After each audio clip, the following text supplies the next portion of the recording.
génération qui a fait mai 68.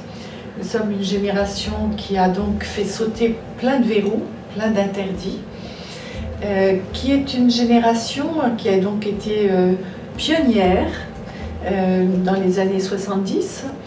Et moi, je suis persuadée que c'est une génération qui va être pionnière maintenant, justement, dans la manière de vivre l'avancée en âge. Nous sommes nombreux à le penser, je pense en particulier à notre ex-ministre des personnes âgées, Michel Delaunay, qui ne cesse de répéter que justement les boomers vont montrer qu'il y a une manière de vieillir qui peut être différente de celle dont vieillissent la génération précédente. Alors, c'est une génération qui s'est construite sur la valeur de l'autonomie. C'est-à-dire que je fais partie de cette génération qui ne veut pas avoir besoin des autres. J'appartiens à une génération qui a compris que c'était important de s'occuper de soi. Et d'ailleurs, que c'est en s'occupant de soi que l'on peut s'occuper mieux des autres. Donc, nous n'avons pas peur de prendre soin de nous. La notion de plaisir est une notion qui n'est pas culpabilisée. On sait que se faire plaisir, ça fait du bien. Et donc, j'appartiens à une génération, par exemple, qui va valoriser beaucoup des choses comme le massage. La génération d'au-dessus est une génération qui souvent n'aime pas les massages, n'aime pas se faire du bien. Nous sommes aussi une génération qui avons bénéficié de l'apport des sciences humaines, la psychanalyse, les psychothérapies. Et nous savons très bien ce qui fait du bien aussi, pas seulement au corps, mais à l'esprit. Nous savons très bien, par exemple, que le stress, ça ne fait pas de bien. Nous sommes une génération qui n'a pas eu peur d'aller de s'allonger sur un divan pour faire une psychanalyse ou d'aller voir un psychothérapeute pour une psychothérapie courte. Tous les modes d'aide psychologique sont extrêmement variés. On pense à l'hypnose aussi et beaucoup d'autres moyens auxquels nous pouvons avoir accès et qui nous aident justement peut-être à être moins stressés, à être plus apaisés. Nous sommes une génération aussi qui a une activité physique beaucoup plus importante que la génération au-dessus. Nous sommes beaucoup à avoir fait du sport. Les femmes de la génération de ma mère n'en faisaient pas tellement.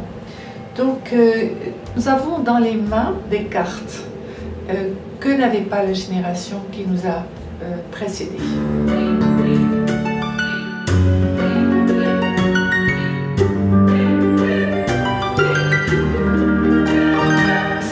Que les femmes se sont beaucoup libérées au moment de mai 68, enfin des années 70, que ce sont donc des femmes qui ont pris leur autonomie aussi en main, qui sont des femmes aussi qui ont un sens de la liberté que n'avait peut-être pas la génération précédente. Ce sont des femmes qui s'affirment aussi et je crois qu'elles jouent un rôle très important dans cette évolution justement du vieillir, du bien vieillir.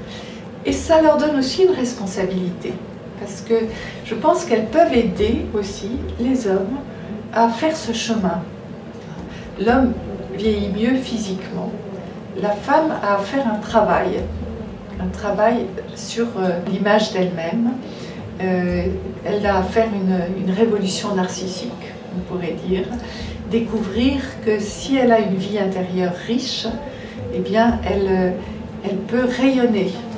Découvrir que la beauté de l'âge, c'est pas une beauté qui est liée à la fraîcheur de la peau, mais beaucoup plus à, je dirais, le fait d'être bien à l'intérieur de soi et de rayonner. Dans ce sens-là, elle a un travail à faire, mais une fois qu'elle l'a fait, comme elle s'est intériorisée, elle peut aider les hommes à s'intérioriser. Les hommes ont beaucoup plus de mal à s'intérioriser.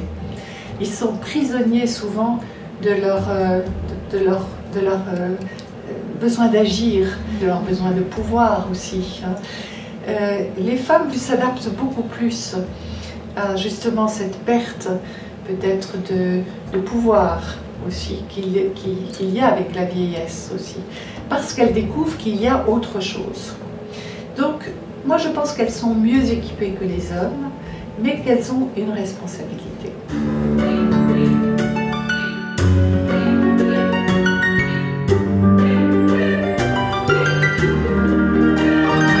Nos enfants disent de leurs parents, ils sont paradoxaux parce qu'à la fois ils sont très égoïstes, ils pensent à eux, ils savent que c'est important qu'ils soient bien, et puis en même temps il faut le reconnaître, c'est une génération qui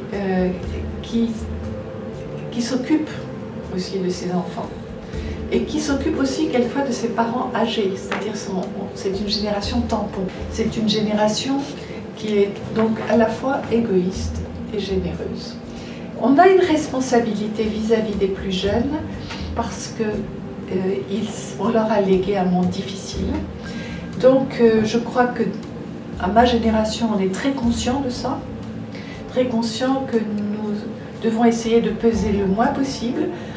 Et ce que nous disent les enfants, c'est évidemment, si on sent que vous êtes bien, c'est léger pour nous. Hein, donc continuez à essayer de vieillir le mieux possible. Ça, c'est ce don de maturité heureuse. C'est un don que nous devons leur faire. Et en même temps, c'est une génération qui nous regarde.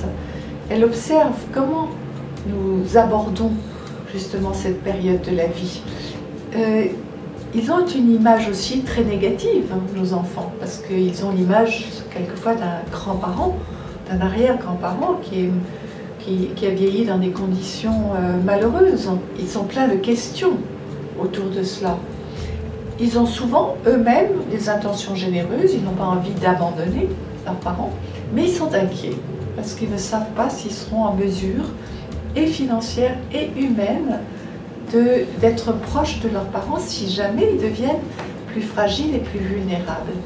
Donc cette responsabilité que nous avons, c'est aussi de préparer notre grand âge, de ne pas être dans le déni, de nous dire qu'un jour peut-être nous serons plus fragiles, plus vulnérables, et de nous dire qu'est-ce que nous voudrons à ce moment-là, de prendre les décisions en amont, de dire à nos enfants ce que nous souhaitons, de ne pas les laisser se retrouver dans une situation d'urgence, à devoir prendre eux-mêmes des décisions dont ils vont se sentir coupables.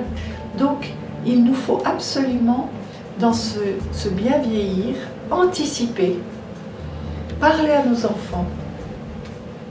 Et ça, vous voyez, c'est quelque chose qui appartient à notre génération. Parce que la génération de nos parents, de mes parents, n'a pas fait ça.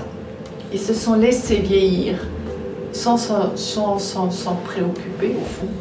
Et puis, les problèmes sont arrivés, ils n'en ont jamais parlé à leurs enfants. Et donc, ils nous ont fait hériter de situations qui nous ont souvent culpabilisés. Nos enfants nous disent, c'est pas nous qui allons venir vous en parler. Au contraire, ce sont des sujets que nous avons du mal à aborder. Aidez-nous à aborder ces sujets.